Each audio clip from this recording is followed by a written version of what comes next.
Hello everyone and welcome to instant biology by doctor Neela. मैं फिर से आ गया हूँ आपके बीच में एक बहुत ही इंपॉर्टेंट लेक्चर के साथ।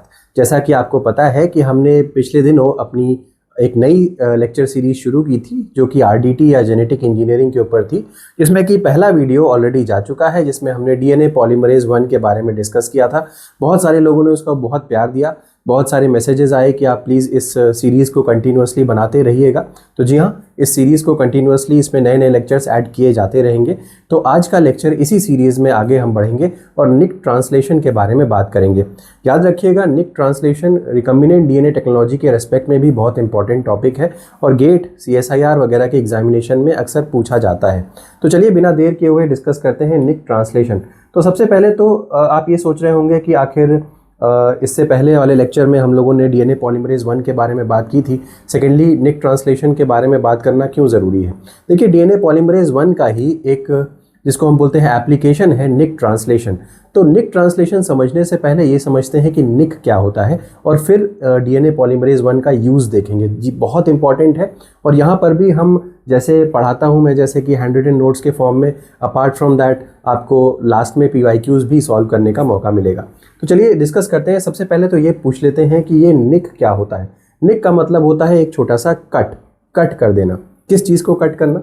तो break in the phosphodiester bond.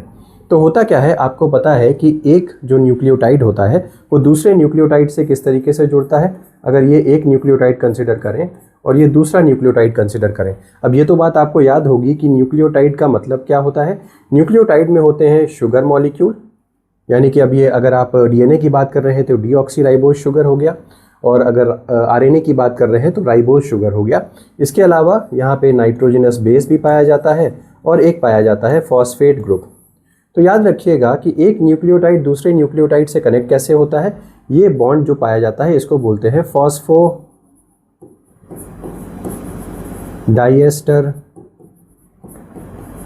Bond, इसी को बोलते हैं फॉस्फोडाइएस्टर बॉन्ड। तो जब भी कोई कहे निकिंग, तो निकिंग का मतलब होता है कि फॉस्फोडाइएस्टर बॉन्ड का ब्रेक हो जाना। तो कहने का मतलब है कि यहाँ पे अगर मैं एक पेन चेंज करूँ तो यहाँ पे ये वाला बॉन्ड जो है वो टूट जाएगा, फॉस्फोडाइएस्टर बॉन्ड ब्रेक हो जाएगा और न्यूक्लियोटाइड्स अलग अलग हो जाएंगे। तो इस डायग्राम में भी आप यहाँ पे देख सकते हैं, ये दिखाया जा रहा है निक। तो ये डीएनए डबल स्ट्रैंडेड मॉलिक्यूल था, ये 5 प्राइम एंड था, ये 3 प्राइम एंड था।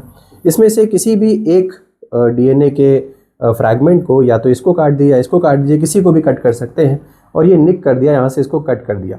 एक बात बहुत ज़रूरी है समझनी कि यहाँ पे निकिंग करते समय कोई भी न्यूक्लियोटाइड मिस नहीं होता है, यानी कि ऐसा नहीं है कि कोई न्यूक्लियोटाइड कट करके अलग किया जा रहा है, ऐसी बात नहीं है।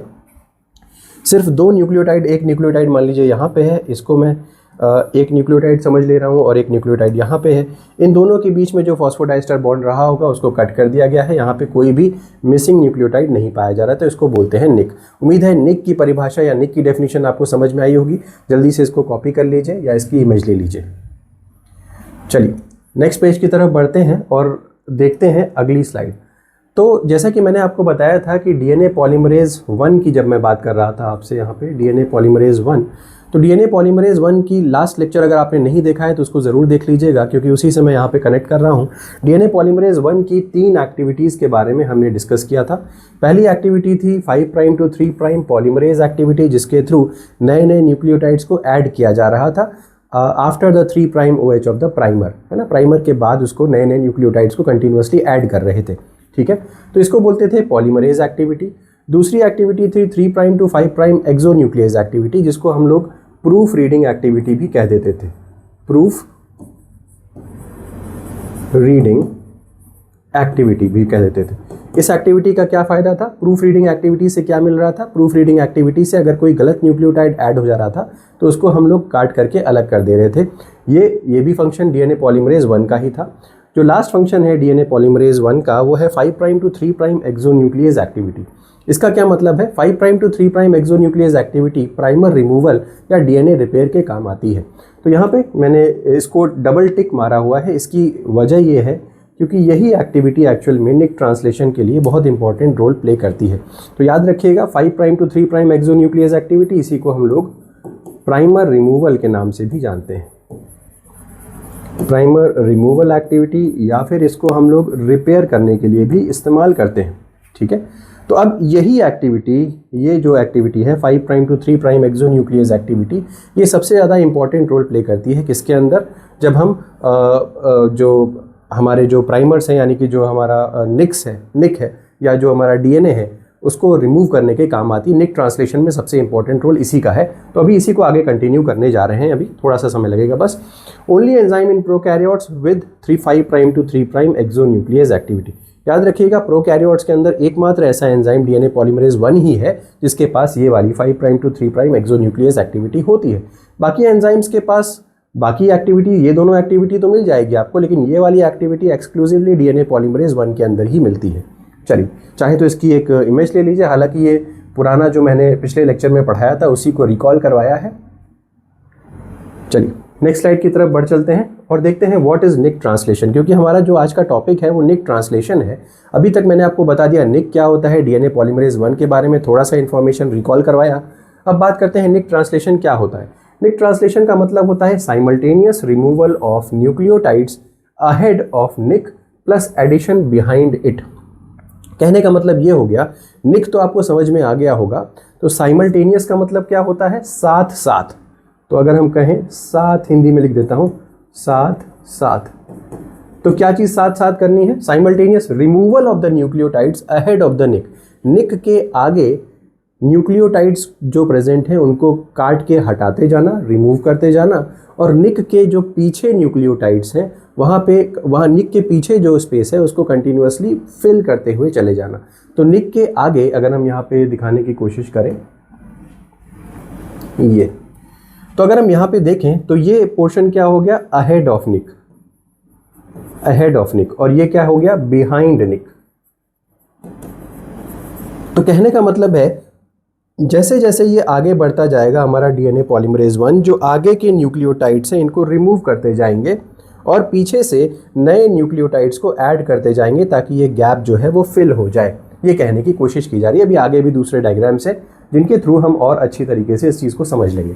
तो simultaneous removal of nucleotides ahead of the nick, nick के आगे न्यूक्लियोटाइड्स को रिमूव करना है और पीछे से न्यूक्लियोटाइड्स को कंटिन्यूअसली ऐड करना है। आपको याद होगा लास्ट वीडियो में मैंने जो डायग्राम दिखाया था, मैंने आपको दिखाया था अलग अलग रीजन्स डीएनए पॉलीमरेज 1 के अलग अलग फंक्शन करते हैं। तो इसी वजह से आगे वाला जो रीजन होगा या जो न्यूक्लियोटाइड्स जिनको रिमूव करना होगा वो किस तरीके से कर रहा होगा, प्राइमर रिमूवल एक्टिविटी टाइप का काम कर रहा होगा, और पीछे से कंटिन्यूअसली पॉलीमराइजेशन होता जा रहा होगा, नए नए न्यूक्लियोटाइड्स ऐड होते हुए चले जा रहे होंगे। उम्मीद है ये कॉन्सेप्ट समझ में आ गया होगा। चाहे तो आप इसका एक इमेज ले सकते हैं। चलिए नेक्स्ट स्लाइड की तरफ बढ़ चलते हैं और ये देखते हैं। देखिए, तो ये पूरा का पूरा डायग्रामेटिक रिप्रेजेंटेशन यही दिखा रहा है कि किस तरीके से निक ट्रांसलेशन होता है।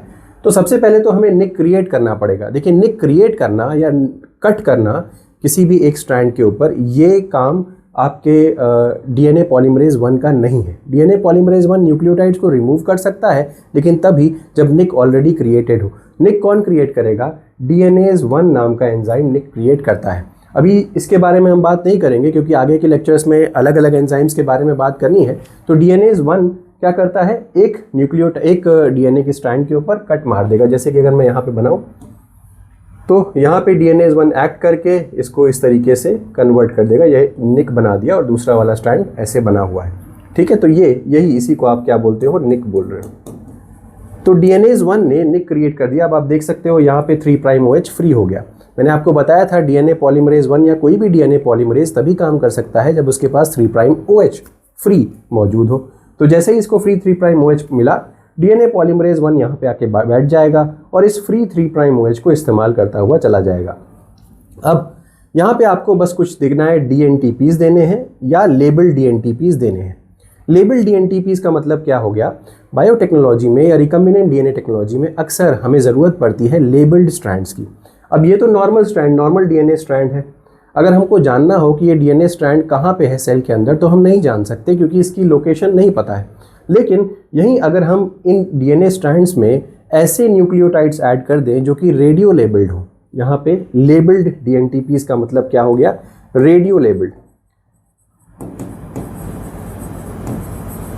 तो कहने का मतलब ये हो गया कि नॉर्मल DNTPs तो ज़्यादा नंबर में होंगे, लेकिन कुछ लेबल्ड DNTPs भी ऐड कर दिए, जिसके कारण से रैंडमली कुछ लेबल्ड डीएनटीपीज यहाँ पे ऐड होते जाएंगे, क्योंकि ये क्या क्या हो रहा है, पॉलीमरेज आगे बढ़ता जाएगा। तो देखिए पॉलीमरेज आगे बढ़ रहा है, पुराने जो न्यूक्लियोटाइड्स हैं इनको कट करता जाएगा, इनको रिमूव करता जाएगा और पीछे से नए न्यूक्लियोटाइड्स को ऐड करता हुआ चला जा रहा है।